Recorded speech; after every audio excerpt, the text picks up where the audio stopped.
चित्रकार वासुदेव कामत तुम्हाला माहिती आहेत का?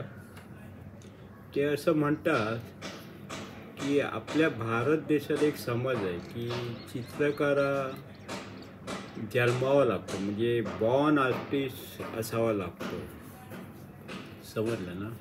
पण परदेशामध्ये असं म्हणत नाही की की आपल्या देशात अशी संकल्पना आहे की पूर्वजन्माचं काही संचित असते, त्याप्रमाणे तो चित्रकार बनतो किंवा गायक बनतो किंवा कलाकार होतो असं म्हणतात. पण खरं म्हणजे एखाद्याला जेव्हा चित्र काढावंसं वाटतं ना, स्वतःच्या हातात पेन आल्यावर, हां, तर त्याला जी तीव्र इच्छा होते की आपण काय ते काढलं पाहिजे, आणि जे काय तो काढते ना तेव्हाच त्याच्यात तो चित्रकार जन्माला येतो, तो खरा चित्रकार. तर असं म्हणतात की पूर्वजन्माचं काही ते संचित होते, पूर्वजन्म काही असे ना, आता सुरुवात तर करा असं म्हणतात. प्रत्येक माणूस हा त्याच्या हातात पहिल्यांदा पेन्सिल, पेन किंवा खडू असे काहीतरी हातात आलं की त्याला असं काय ते उमटवायचं वाटतं, असं सुरुवात करतो, काय ते रेषा आकार उभे आडवी लाईन मारतो असं. म्हटलं ना, त्याला त्याच्यात काय ते जाणवलेलं असतं. एखाद्या लहान मुलाला तो काढतो काहीतरी असं, तर तो त्याच्या पालकांना दाखवतो, बघा मी असं काढले, 2 आडव्या उभ्या लाईन मारून सांगतो ही होडी काढ. तेव्हा त्या पालकाने त्याला ॲप्रिशिएट केलं पाहिजे, हो रे होडी दिसते, खरोखर होडी दिसते, असं त्याला चुका काढायच्या नाही तसं, की त्याला प्रोत्साहन दिलं पाहिजे. तर त्याला सकारात्मक असं काहीतरी बोलून त्याच्यात आणखी असं सांगायचं की त्या होडीला ना जरा हे दाखव, जरा पाणी दाखव खाली. पण हे सांगायच्या आधी त्याला ॲक्च्युअल होडी नेऊन दाखवली पाहिजे, अशी कधीतरी अधूनमधून अशी बाहेर फिरायला गेलं का, ती व होडी कशी तू काढलेलीच बघ त्या चित्रात, तशीच आहे होडी बघ.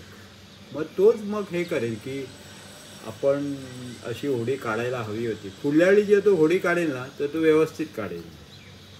समजलं काय?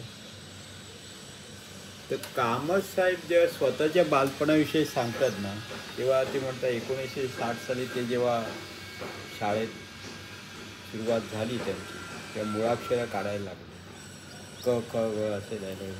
ते क रे कमळातलं काढून त्याच्या बाजूला ते कमळ काढायचे. समजले काय? मग ख काढून त्याच्या बाजूला खटारा काढायचे. तर त्यांचे शिक्षक म्हणायचे की हे चित्र काढायची काय गरज नाही. तर हे म्हणायचे ते काढलं आहे तिकडे चित्र बाजूला म्हणून मी काढलं आहे. आणि ते सगळी मुळाक्षरं तशीच काढायची, कमळ, खटारा, जे काय गचा गणपती काढलेला असायचा, जे काय. मग एक दिवस त्याच्या शिक्षकाने यांच्या पालकांना बोलवलं, आईवडिलांना सांगितलं, हा तुमचा जो मुलगा आहे ना त्याच्यात एक विशेष चित्रकलेचं अंग आहे, ते तुम्ही ते जोपासलं पाहिजे. तर बघा त्याला चित्र जेवढी काढायला वाटतात ती काढू द्या त्याला. मग घरातले त्याला काहीतरी एक छोटासा खडू बिडू द्यायचे, तो कुठे भिंतीवर असा काढायचा. पण तो काढताना त्याची एकदा मावशी म्हणते, आठवण त्याची वासुदेव कामतची, एकदा तो चित्र काढत असताना काय ते असं काय ते करत होता. तर ती घाबरली मावशी. तिने वासुदेव कामाची आईला सांगितलं की हे बघा काय करतोय, त्याला काय झालं आहे. ती आई म्हणाली काय काळजी करू नको, तो आता त्याने चित्र काढलं आहे ना, तो ॲक्च्युअली त्या गाडीत बसला आहे तो, आणि ती गाडी चालू करतो, गाडी तसा आवाज करतोय. तर असं त्यांचे पालक होते प्रोत्साहन देणारे.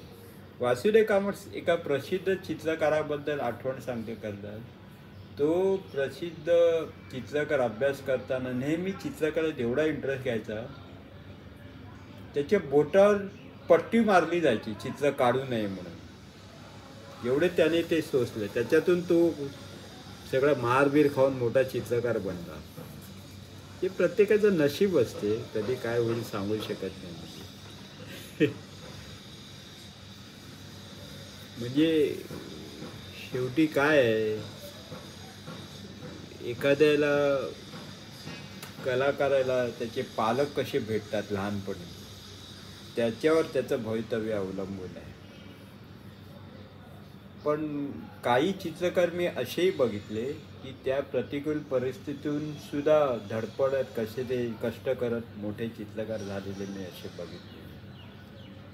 म्हणजे त्यांना खरोखरच आपण ॲप्रिशिएट केलं पाहिजे.